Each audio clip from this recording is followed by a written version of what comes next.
Welcome, welcome. Come a little closer, why don't you? There, that's much better. Now, where to begin? Quis est iste qui venit? 5 simple Latin words. But these words altered a man's life utterly. They could even alter yours. How can such a thing possibly be, you might wonder? Pay close attention.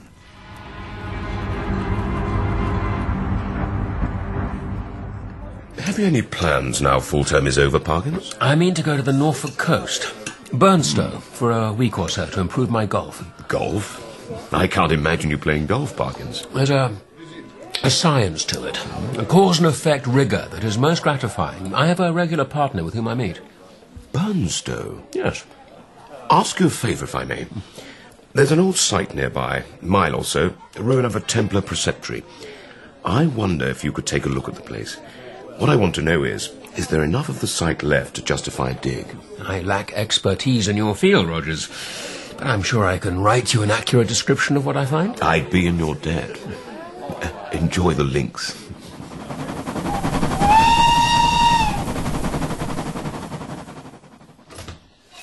No, Boots. Put the gentleman's cases over there. Oh, a double-bedded room. You did ask for a large room. But I don't need 2 beds. Oh, but look, sir, you've got a good-sized desk, lovely big window looking out to the sea, and perhaps your wife might join you. I'm quite alone in the world, Mrs. Driver, and I'm sure the room will do very well. Bravo, Professor. Thank you, Wilson. Always a pleasure to play with you. Still don't understand a word of your trajectories, wind resistance and such. I was cavalry, not artillery, you know. Oh, but that was quite a shot. Golf. It's really no more than applied mechanics. I just slug away. And I haven't beaten you yet. So there's something to be said for your system.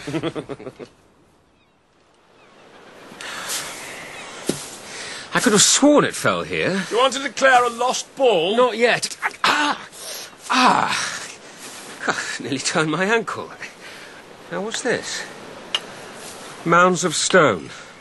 Dozen or more of them, much worn down.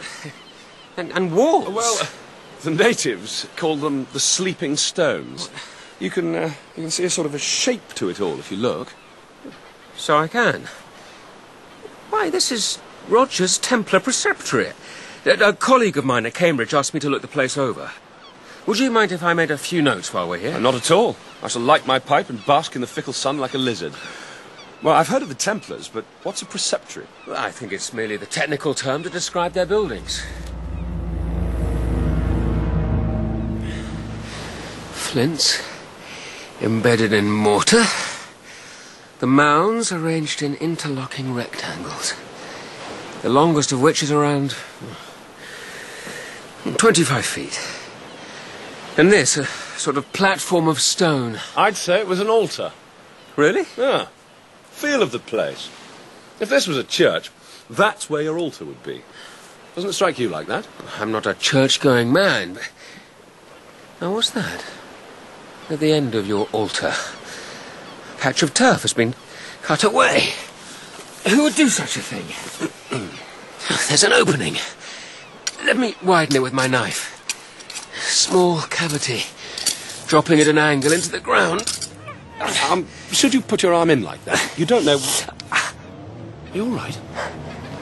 I found something. If I could just reach it. Yes. Queer little thing. Metal. A cylinder no longer than my index finger. Black with age. Look at those clouds. I think we should get back to the hotel. Yes. You're taking it? Why not? Perhaps you should leave the place undisturbed for your colleague. Well, perhaps I'd like to impress my colleague with my research in the field. Oh, the rain's coming. It'll be quicker along the beach. Let's pick up our pace, Professor. What is it? Do you see him? Huh? That poor man far behind us. He's making heavy weather in the breakwaters, and he nearly fell just then. He's not walking right. What? Where do you mean? Back there. He's stumbling, but in a devil of a hurry. As if he were trying to catch us up. Well, I'm not waiting for anyone. Not in this. Oh. We'll share a bottle of the Merceau with our fish, shall we? A bottle? Live a little, my dear Parkins.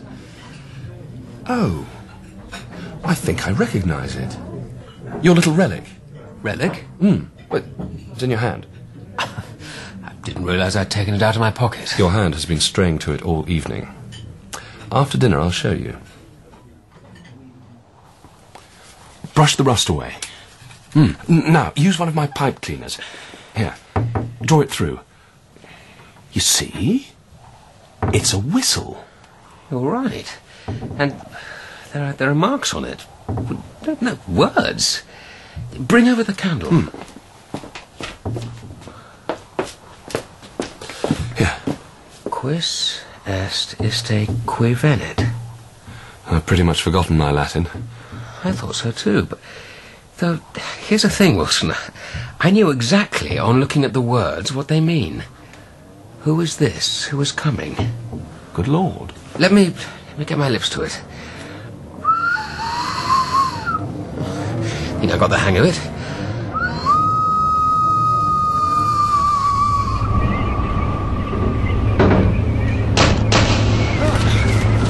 The candle! I've got it. Help me with the window. I can hardly move it. Together now.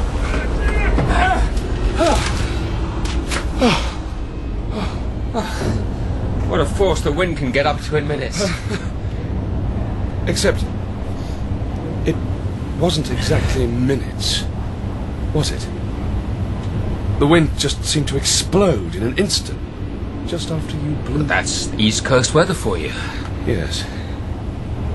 Yes, you must be right. I'll get back to my room. No, hurry. I could send out for a nightcab. I'm for bed. Good night. Yes, of course. Good night.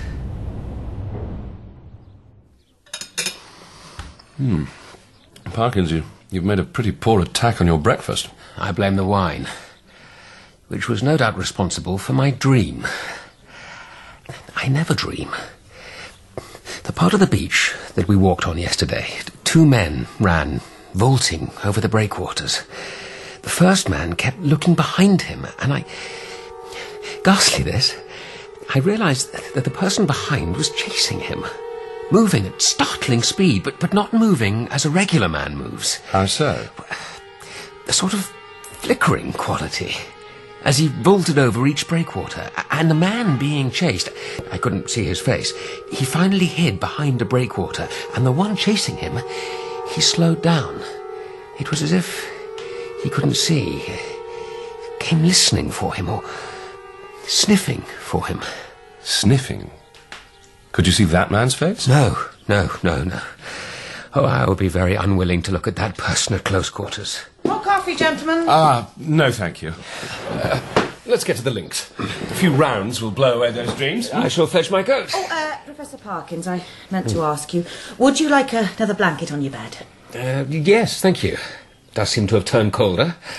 Well, which bed shall I put it on, then? What do you mean? The one I sleep in, of course.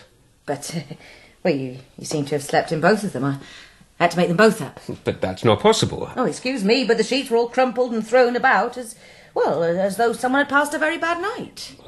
Perhaps they got disarranged. When the wind came. Yes, that must be it.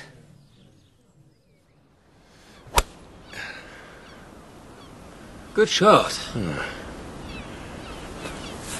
Haven't been expecting a visitor, have you? No? Sorry, take a shot. I didn't mean to distract you. It's just that Boots... Yes? Boots... He was in the yard just as I was coming out to follow you to the course. He looked up and saw someone in the big window, is what he said, waving, all in white. Waving from the window of your room. Boots seemed quite put out. But as to what sort of a witness Boots is, well... Oh, bad luck. What is it, Parkins? Surely a chambermaid or some such in the window. Nothing odd in that. Surely.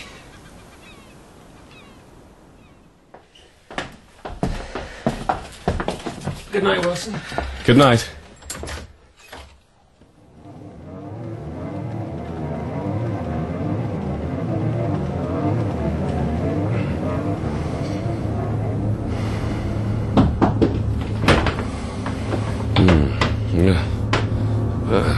What the...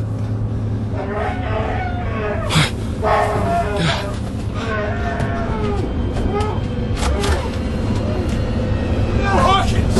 Get him off me! The window, man! You're going to fall! Come on! The wind caught the bedsheet. Let's get you untangled. The wind caught the sheet. No. Sorry, that won't do. It moved. It rose up, and it had the form of a person. It looked for me, but he couldn't see.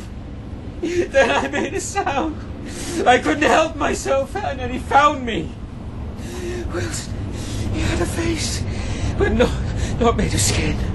There were no eyes, but there were teeth. I could feel them as the face pressed upon my face, the mouth on my mouth, and the face was dry and made of crumpled linen. I'll sit with you. Shell shock, my dear fellow. Handkerchief. Seen it all before. Oh, Mrs. Driver, no, please leave us. Not now! What's that? Why? Well, yes. Yes, of course I'll hold your hand.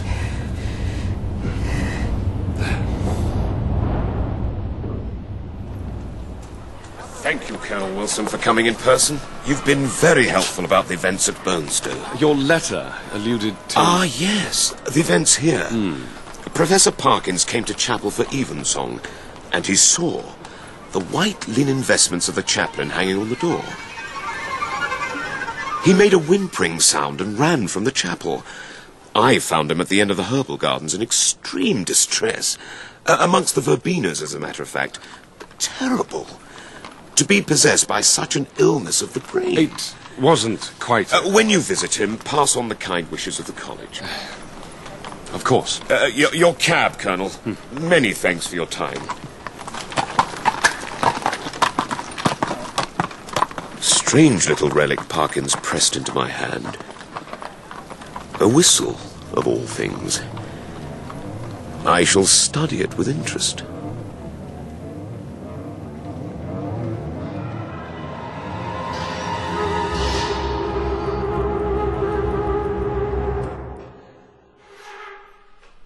Oh, Whistle and I'll Come to You, My Lad by M.R. James featured Derek Jacobi as M.R. James, Jamie Glover as Parkins, Nicholas Boulton as Colonel Wilson, Rachel Atkins as Mrs. Driver, and Ben Onwukwe as Professor Rogers. The music was composed by Nikolai Abrahamson, and the director was Gemma Jenkins.